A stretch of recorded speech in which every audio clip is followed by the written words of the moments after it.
अभी स्कूल क्यों नहीं हो? సిజెపి వ్యవస్థాపక అధ్యక్షుడు అభిజిత్ దిప్కే మహారాష్ట్రలోని లాతూర్ జిల్లాలోని ఔసా గ్రామంలో ఒక పాఠశాలను సందర్శించిండట. సో ఆ పాఠశాలలో విద్యార్థులు ఎవరు లేనప్పటికీ పక్కా స్కూల్ నుంచి విద్యార్థులను తెప్పించుకొని మీడియా సమావేశం పెట్టి కెమెరాలు పెట్టించి ఆ పాఠశాలలో పరిస్థితులు బాగాలేవు, తరగతి గదులు బాగాలేవు, ఫుడ్ బాగాలేవు అని చెప్పే ప్రయత్నం చేసిండు.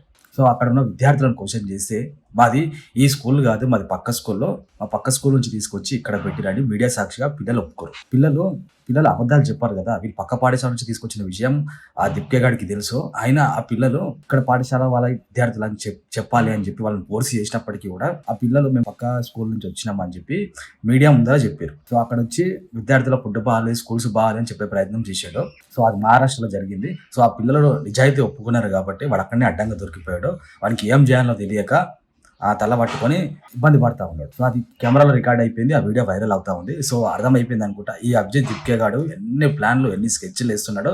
సో మోడీ గవర్నమెంట్ మీద బురద జల్లే ప్రయత్నం చేస్తా ఉన్నాడు. ఒకసారి మీరు ఆలోచించాలి, వీడు చేసిన అన్ని దొరికిపోతా ఉన్నాడు. జులై సినిమాలో బ్రహ్మానందం గంట దొంగతనం చేసినట్టు సో వీడు ఈజీగా దొరికిపోతా ఉన్నాడు. ప్రతి విషయంలో వీడు ఒకటే టార్గెట్ పెట్టుకుంటా ఉన్నాడు, మోడీ ప్రభుత్వం మీద బురద చల్లాలని చెప్పి. సో వీడు అన్నిట్లో దొరికిపోతా ఉన్నాడు. సో ఇంకొకటి ఏంటంటే వీడు చదువుకుంది వేరే కంట్రీలో చదువుకుంటాడు, ఇక్కడ వచ్చి కాలేజీలు బాగాలేవు, స్కూల్స్ బాగాలేవు అని చెప్పి చెప్తా ఉంటాడు. సో వీడు ఏంటంటే కావాలనే మోడీని టార్గెట్ గా పెట్టుకుంటా ఉన్నాడు. ఈ పిల్లలు నిజాయితీ ఒప్పుకోవడం వల్ల వీడు బయటపడ్డాడు. సో వీడి గురించి మీరు ఏమనుకున్నారో కింద కామెంట్ చేయండి, లైక్ చేయండి, షేర్ చేయండి.